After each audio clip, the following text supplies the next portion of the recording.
I'm Leah Mena. Welcome to Stories of Estrangement, the podcast where we delve into the complexities of family, friendship, and the ties that sometimes break.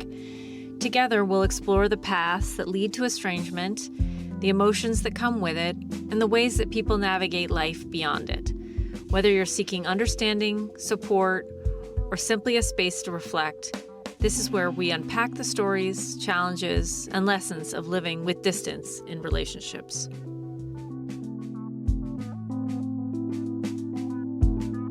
I am very excited to talk to Dr. Kristina Scharp today. She has a PhD in communication studies from the University of Iowa. She got a BA from the University of Richmond. Right now, she's an associate professor at Rutgers University. She is also the co-director of the Family Communication Lab. She has co-authored 3 textbooks. She just completed her dissertation in 2014, so that's a lot of accomplishments in that time. With her dissertation, she was the very first researcher to do qualitative work on estrangement. She has been featured in the New York Times, Forbes, PBS, NPR, Wall Street Journal, Washington Post, Psychology Today. She's been on a ton of podcasts, and she was so kind to give me some time today. When I spoke to her, she was working on a book chapter, and I really am so impressed with her contribution to the work and how much she cares about this topic. I hope that you enjoyed my conversation with her. It was really an honor to speak with her.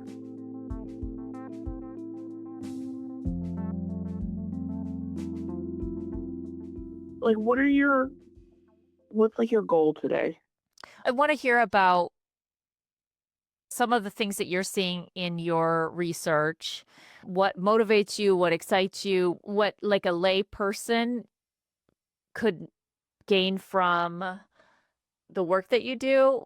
My goal for the podcast is just, to have a place where people can sort of spend some time hearing other people's histories.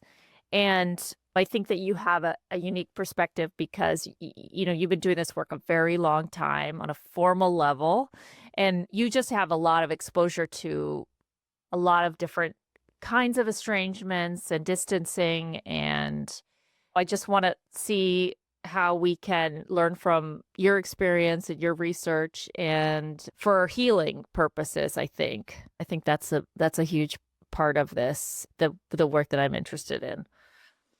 So, and I also I just have a lot of curiosity about, when people dedicate their lives to something, which I'm sure maybe it's not your whole entire life, but when people dedicate their lives to something, I'm just so curious about, what motivates you and what keeps you going.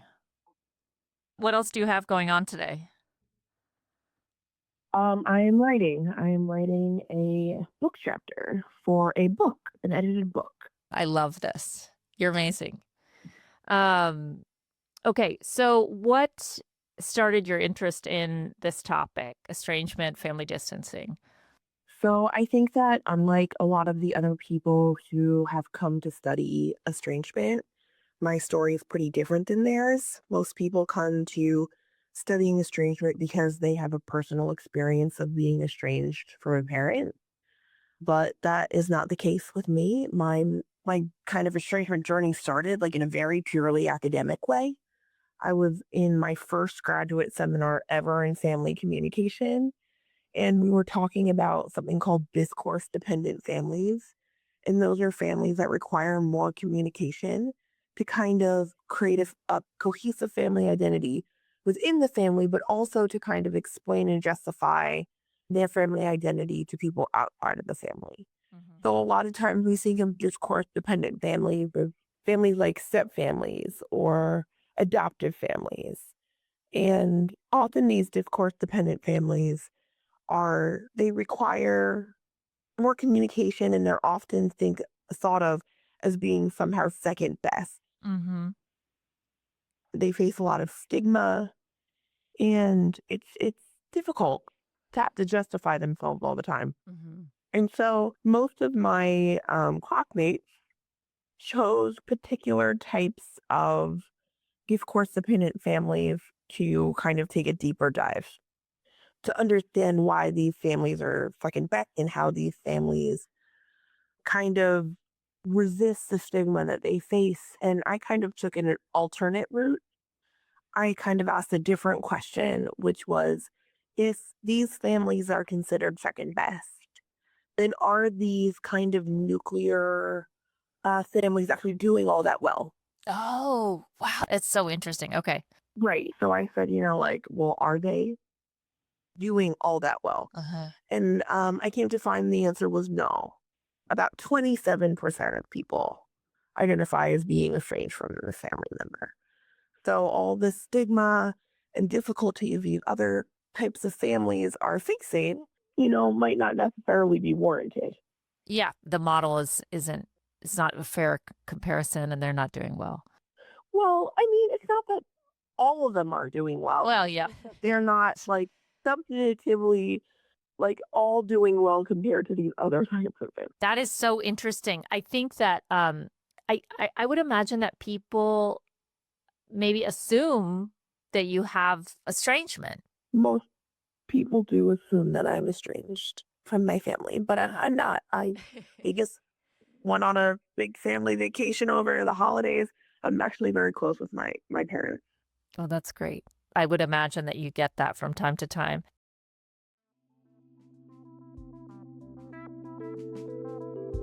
I guess one of the things that I'm also really curious about is what kind of pushback you've seen since starting this research.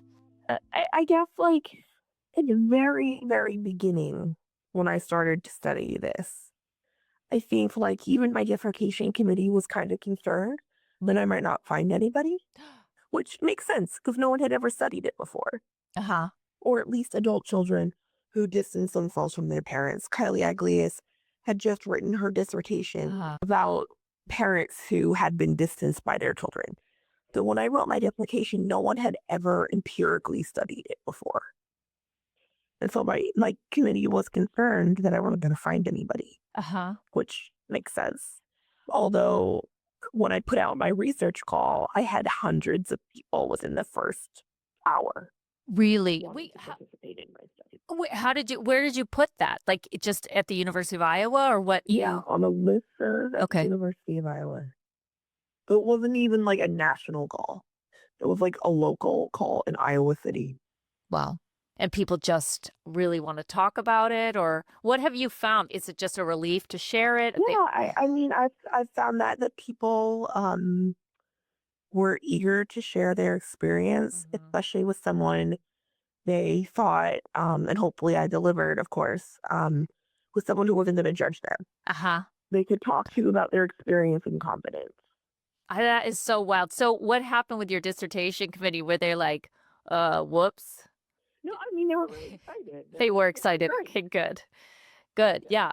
Because I mean, it is so interesting when when I started looking into this, it's not like a huge field still, even 10 years later. No, but there's so much more now than there was. Yeah. When I was writing my dissertation, there was nothing. It was very difficult. So, okay, very curious. You haven't had any like online hate or anything like that. Every once in a while, I'll get a really angry parent who thinks I'm like tearing families apart. And how do you cope with that? Well, again, kind of like what you're saying. Like, I'm not sharing my opinion. Mhm. This is like an editorial that I'm writing. I'm writing about people's experiences. So I'm simply reporting what people tell me. I know that I'm conducting rigorous research and I don't take it personally because it's not like I'm sharing, or it's not like I'm publishing research about like things I think are going on in the world. Like Mhm. I'm reporting people's accounts. That's how I justify it to myself. Yeah. Yeah, that makes sense. Was it surprising to you? Were you surprised at those Um, numbers? I was, I think I was relieved. Like I wasn't sure what I was gonna find. yeah. Yeah. Like, oh man. Yeah, but I knew like just talking to people Like I asked like a bunch of a bunch of people in my life that age, do you know anyone who's strange? And they all said yes. Oh, yeah, and that brings me to this other thing that I've been hearing a lot from people when I talk about wanting to have these conversations is people are saying estrangement is in the zeitgeist, everyone's doing it, kids these days, this kind of conversation. Because now you have 10 years of experience looking at the data. Do you think that it is true that it's more common to have estrangement, or is just more common to have the conversation? It's very hard to tell because we've never collected data on it in the past. Okay. But I think estrangement has probably been happening forever. Yeah. Like we have like old, like biblical stories about estrangement. Yeah. Right? Like it's not something new. I do think people are more willing to talk about it now. We have nothing to compare it to. So when people say, "Oh, kids these days," we just don't know the truth of that. Well, yeah, we have no idea. It's possible that people today feel more empowered than they did before. Mhm. There's maybe potentially more resources for people to distance themselves that haven't existed in the past. Yeah, I think that's fair. And I think just having the language. It certainly doesn't hurt. Yeah. Yeah, I mean, certain cultures don't even have a word for estrangement. So, especially in Asian culture, so like we don't see it, especially in cultures where it's a little bit more collectivist. We don't see it as often, but that makes sense, right? Because the culture is different, the norms are different. Sometimes there's not even a word for it. Wow, I kind of want to dig into that a little bit. In a culture that's more collectivist, is it even more isolating because you really are socially shunned for making that choice? I mean, yes, and potentially in some places, I think it's even against the law. Oh my God. So right here, my batteries die on my recording device. We lost the thread of the conversation. But I do hope that over the course of the podcast, we can continue to have this conversation about how the cultural piece fits in with estrangement and its difficulty, if it's easier to do estrangement in some cultures and more difficult in others. So sorry about that. But this is first time doing an interview over the phone. So here we are.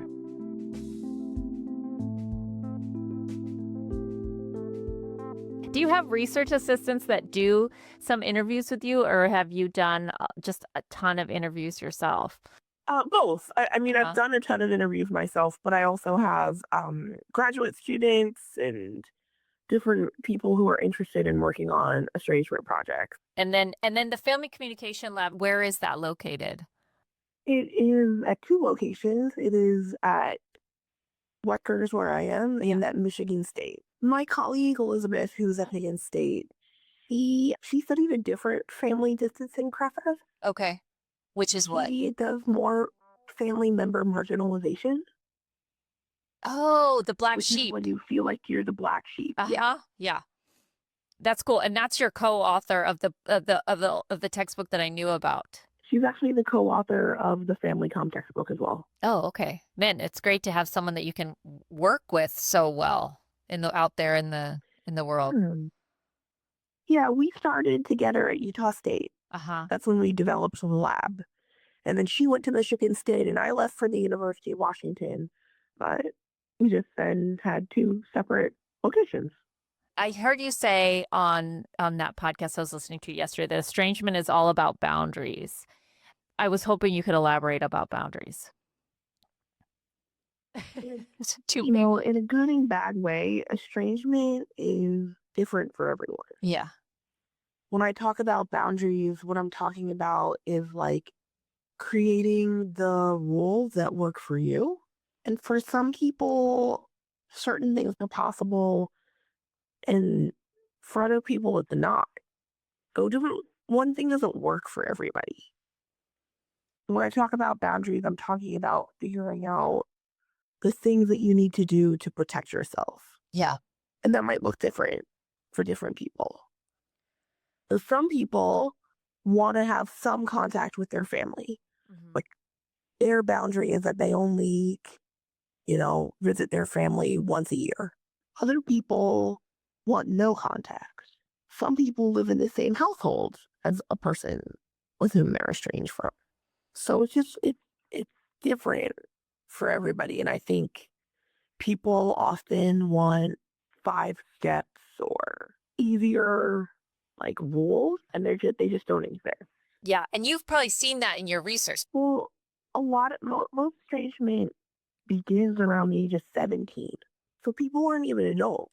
Uh-huh. Some people don't have jobs. They can't actually leave in a reasonable way. Yeah. So a lot of people like wait it out till they go to college, or some people get married, or there's a lot of different strategies I've heard people take. But I don't think that it's necessarily realistic to think that everyone can just simply move away and stay away. Yeah. Yeah. Given the context of the world. What do you think it is developmentally what's happening at 17 that leads to that awareness? I need to be estranged and create this distance from my family. I don't think like 17 is a magic number. I think that Yeah. that is more like simply the average. People start much younger in wanting to distance. There's certainly difficulties children have. 17 is like the precipice of when you might reasonably maybe be able to have like some distance that you're able to create. So I can't be sure, I guess I'll say. When you talk to folks, have you talked to people across the life cycle, or have you talked to a lot of young people? Does that land in your work? The youngest would be one of my more recent studies. I talked to estranged queer adolescents who were rejected by their parents. Mm. They were, I think, as young as 12. Oh, And then I've also did a study about parents who distance themselves from their children. uh-huh. That would probably be the old. That is so interesting. My first job out of college was at a youth homeless shelter in Houston. There's so many queer kids. That was 1998. So many children were just out on their own, and really out on their own. It wasn't just like, I'm angry with you. I mean, it was pack your stuff and get out. Do you ever get tired of hearing the stories, or is it always interesting to you? 'Cause sometimes I have some compassion fatigue. Yeah, I don't always do estrangement research. Like I study a lot of things. I almost always it's something bad, but I don't always study estrangement. Okay. Yeah. So always something we all need healing from. Yeah. We're glad you're doing your work. Do you have any thoughts about how, like, these conversations I'm trying to have on this particular podcast, like, would be helpful for people, just like on an emotional level, a healing level?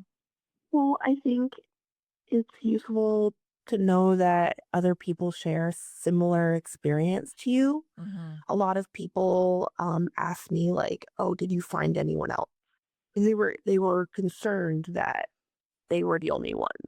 So I think having community is a positive resource that helps facilitate resilience to have a community. That's helpful. What should we look for as a community about new things that are coming out, new books, things that are helpful? Well, I haven't written the book yet. I always say I'm going to, but it hasn't happened yet. I am about to launch a new study though with one of my graduate students and my colleague at Texas Christian University. We are going to measure estrangement. We're looking at we're Okay. the definition of estrangement. So soon we're going to start data collection on asking people like, does this does this measure capture what estrangement is to you? Mhm. And then by measuring estrangement, then we'll be able to start linking it to outcomes.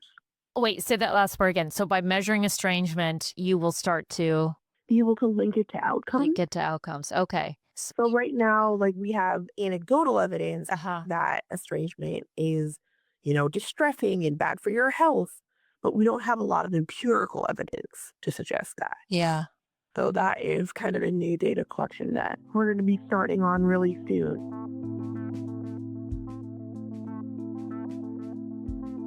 Is there anything else you feel like you need to share, want to share? I mean, I guess I always tell I have like things I say a lot, which is that like estrangement can be a healthy solution to an unhealthy environment. I think a lot of people think estrangement's really bad. They feel a lot of shame and a lot of stigma. It's really hard to talk about. That's one thing that I tell people a lot. And I think the other is that like you asked me about advice before, and I tend not to give a ton of advice to people. But one thing I guess I like to remind people is that like a family can be what you make it. So there's a lot of people in your life who can act like a family and communicate like a family and share affection like a family. So a lot of times people feel like really alone. And so it's because like people have a really like strong tie to a family being about blood. There's lots of different ways you can define what a family is.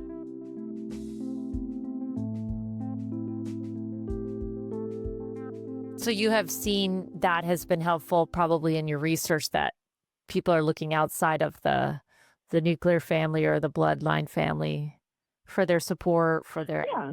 Yeah, I mean, that's for sure true in my life. It's something we call voluntary kin. Voluntary kin. Where does that term come from? Like, is that part of family communication conversation, like language? Yeah, in family studies, yeah. I Uh, think that it generates out of that. Like there's generally three different ways people define what a family is. So there's your typical blood-in-law. There's something called like task definition, which is a family is what people do.